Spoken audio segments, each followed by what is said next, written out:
Good evening friends. 1 फरवरी 2026 लगभग आपका 11 बजने वाला है। 12 बजे तक तो वीडियो मिल भी जाएगी, देख भी लेना। और वैसे काफ़ी लोगों का तो आज 12 बज ही गया। So as per stock market this budget is negative, budget is a flop as per stock market. तो वीकली वीडियो कल दिए थे, बजट के बारे में बात किए थे, बताए थे what ever is good for the common man may not be good for the stock market. देखिए, गवर्नमेंट को अभी काफी सारे पॉपुलिस्ट डिसीजन लेना है, तो उसके लिए पैसा चाहिए। तो पैसा कहां से आएगा? बढ़ा दी एसटीटी, हो गया नेगेटिव। 2027 में यूपी का इलेक्शन है, 2028 में आपको प्रिपरेशन लेनी पड़ेगी 2029 बजट का। ट्रम्प साहब पीछे लगे हुए हैं, रूपी डिवैल्यू होते जा रहे हैं, फिस्कल डेफिसिट बढ़ते जा रहा है क्योंकि Indian government is borrowing and borrowing. तो कैसे होगा? ओवरऑल सिचुएशन समझिए, लेवल्स देख के काम करिए। Levels are giving you direction. Overall situation के साथ अगर लेवल्स मैच कर गया, जैसे आज किया बजट में, 10:30 वाले वीडियो देखिए, 10:30 वाला वीडियो, फिर से शॉर्ट वीडियो दिया था। कल का वीकली वीडियो देख लीजिए, 9 मिनट का दिया था। तो फ्रेंड्स, होप और आशा लेके ट्रेड नहीं करना है। आंखों के सामने जो देख रहे हो इस माहौल में, उसको समझ के काम करना है। तो चलिए, कुछ पॉइंट्स मैंने नोट कर लिया, आप लोगों को बोलना है। बजट लेके डिस्कस करके फायदा नहीं। वैसे हर एक बजट में बोलते हैं ना, इस सेक्टर में इतना करोड़ उतना करोड़। इस बार इंफ्रास्ट्रक्चर, रेलवे, ये सब में ये करोड़ बोलते रहे। वो तो हर एक बजट में बोलते हैं, बोल के कुछ फायदा नहीं। आज डोमेस्टिक वाला मार्केट में एक्टिव था, गिरा दिया मार्केट। कल एफआई वाला आने वाला है। अच्छा, अभी ये जो एसटीटी बढ़ा दिया है, जो हम लोग जैसे छोटे छोटे ट्रेडर्स है, 1 लॉट 2 लॉट 4 लॉट ऑप्शन में काम वाम करते हैं, हम लोग को ज्यादा फर्क पड़ेगा या बिग फंड हाउस को ज्यादा फर्क पड़ेगा? बिग फंड हाउस को ज्यादा फर्क पड़ेगा, क्योंकि ये लोग करोड़ों लेके पोजीशन हेज करके ट्रेड करते हैं। इंटरनेशनल बिग फंड हाउस, अपना डोमेस्टिक म्यूचुअल फंड हाउस यही करते हैं। तो कॉस्ट ऑफ ऑपरेशन बढ़ जाएगी। और फॉरेन वाला है तो उनको टैक्स भी देना पड़ेगा वैसा ही। Short term capital gain, long term capital gain, कुछ में तो कुछ रिविजन लाए नहीं। और रूपी भी डिवैल्यू होते जा रहे हैं, मतलब पैसा निकालोगे तो कम ही मिलेगा। और रूपी और भी डिवैल्यू होने वाला है, ये लोग वो भी जानते हैं। अब सोच लो, उनका मूड 2025 से खराब क्यों था? 2025 में $19 बिलियन निकाल के लेके गए और जनवरी में $4 बिलियन लेके निकल गए। और कल ये लोग आने वाले हैं। अच्छा, जो भी होगा, मैं आज इस वीडियो के एंड तक रिवाइज लेवल दे दूंगा। एज यूजुअल, कुछ भी हो जाए, लेवल तो काम करता ही है, तो देख के काम कर लेना। आज भी प्रॉफिट कमाए, कल भी कमाओगे। ओके, अभी निफ्टी तो ओवरसोल्ड है ही। अब देखना पड़ेगा नेक्स्ट गूगली किस स्टाइल से आएगा, लेकिन आएगा तो जरूर। अभी और एक कुछ बम्बू आना बाकी है। जैसे क्रूड ऑयल के प्राइसेस अभी $65 बैरल के नीचे एवरेज कर रहा है। मतलब ऑयल मार्केटिंग कंपनीज के ऊपर एक एक्साइज ड्यूटी हाइक आने वाला है। जैसे ही आएगा, ऑयल मार्केटिंग कंपनीज के लिए नेगेटिव हो जाएगा। आईओसीएल, बीपीसीएल, एचपीसीएल जो भी है, वो भी गिर जाएगा। वो तो कुछ ही दिन में हो जाएगा। और वैसे भी आज तो सभी गिरे हैं। गवर्नमेंट इंफ्रास्ट्रक्चर के ऊपर जोर दे रहे हैं, रेलवे इंफ्रास्ट्रक्चर एंड वगैरह, फिर भी आज गिरे हैं सब। RVNL, IRFC देख लो। तो जिसके ऊपर जोर दे रहे हैं, जिसके ऊपर फंड एलोकेट कर रहे हैं, वो भी गिरते जा रहा है, समझ लो। ओके, अच्छा। STT तो फंड हाउस के लिए नेगेटिव हो गया, बड़े बड़े फंड के लिए, तो आपका नेफ के लिए भी नेगेटिव हो जाएगा। ओके, तो आगे म्यूचुअल फंड का नेव मैव जो भी नेव है, इफेक्ट आने वाला है। रेट ऑफ रिटर्न आपका कम होने वाला है। रूपी तो डिवैल्यू होते ही जा रहा है और आगे भी होते ही जाएगा, मतलब माहौल और भी खराब होने वाला है। पैसे निकालेगा तब तो डिवैल्यू होना है। करंट अकाउंट डेफिसिट कंट्रोल में नहीं आ रहा है, government is borrowing for all free schemes, तब तो डिवैल्यू होना ही है, आगे भी होता जाएगा। कॉमन मैन का भला करना है, किसी को गुस्सा नहीं दिलवाना है। स्टॉक मार्केट वाला तो लॉस में ही रहते थे पहले, अभी भी लॉस में ही रहेगा। गवर्नमेंट का भी फोकस है कॉमन मैन जो वोट देते हैं। मैक्सिमम तो हम लोग जो है स्टॉक मार्केट वाले बहुत कम है मार्केट में। 140 करोड़ जनता में कितने लोग स्टॉक में काम करते हैं भाई? जो लोग स्टॉक में काम नहीं करते हैं उनका वोट से ही तो गवर्नमेंट बनता है या गिरता है, तो उनके बारे में तो पहले सोचेगा। अभी अब और एक चीज सुन लो, ये जो रूपी डिवैल्यू होते जा रहा है, अपना imports will be costly, so purchasing power of रूपी जब घटता है थिंग्स बिकम एक्सपेंसिव, तो आगे महंगाई भी बहुत बढ़ने वाला है। तो महंगाई बढ़ेगी तो रेट कट करके तो इंडस्ट्री को सपोर्ट नहीं कर पाएगा गवर्नमेंट, तो स्लो डाउन भी आएगी। ओके, अच्छा। गोल्ड सिल्वर लगातार गिरा है ना, और भी थोड़ा गिरेगा, लेकिन गिरने के बाद संभल भी जाएगा। उस टाइम खास करके गोल्ड में आपको इन्वेस्ट करना है और नेक्स्ट 5 साल का प्लान बना लेना है। इस बार थोड़ा सा चेंज करना है, आपको फिजिकल गोल्ड बैंक में जाके उठाना है, होलोग्राम वाला गोल्ड, GST बिल लेके। ETF मत खरीदिए, क्योंकि ETF तो फिर भी स्टॉक मार्केट जैसा चीज हो गया, तो ETF का प्रीमियम तो उनके हाथ में रहेगा, आपको कितना मिलेगा भाई? कभी कभी ETF का प्रीमियम फिजिकल के साथ मैच करता नहीं है, 15% गिर जाता है, लेकिन फिजिकल तो फिजिकल ही है भाई। इस बार जब गोल्ड खरीदिएगा 2029 तक प्लान बनाइए, मेरा गारंटी है। वैसे मैं तो छोटा मोटा आदमी हूं, चलिए आशा करते हैं अच्छा खासा प्रॉफिट होगा। शेयर में तो पता नहीं, लेकिन गोल्ड में तो होगा।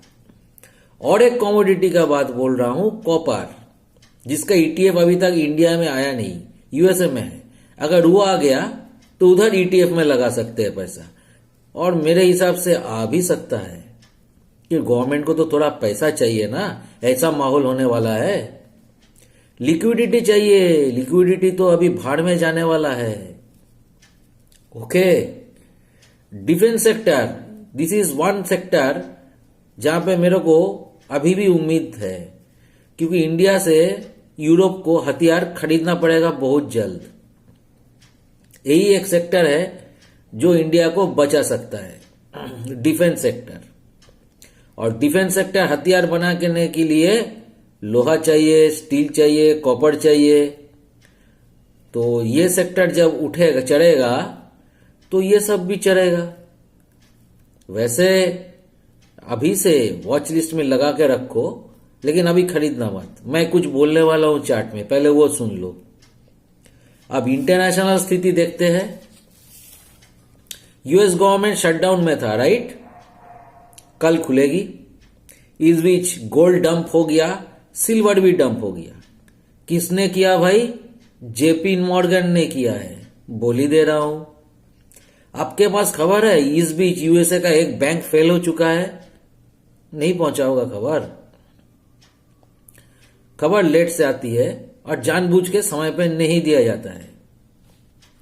ओके, और ईरान के ऊपर तो स्ट्राइक फरवरी एंड तक तय है। तो कल एफआईआई वाले भैया अगर आ गए और रात को यूएस मार्केट गड़बड़ करना चालू कर दिया और सेल ऑन राइस बरकरार रहे तो कल क्या होगा?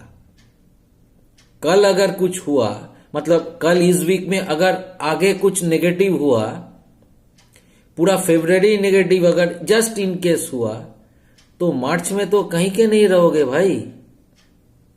मैं एक चीज अभी सोच रहा था, 2020 का जो कोविड क्रैश आया था ना, 2020 फर्स्ट फरवरी का बजट याद करिए, बजट के बाद ही गिनना चालू किया, करेक्ट। मार्च 27 तक क्रैश कंप्लीट हुआ था, चार्ट देख लो खोल के। आज बजट के बाद ही गिनना चालू किया। फरवरी अगर भाड़ में गया तो मार्च में बहुत बड़ी खतरा है।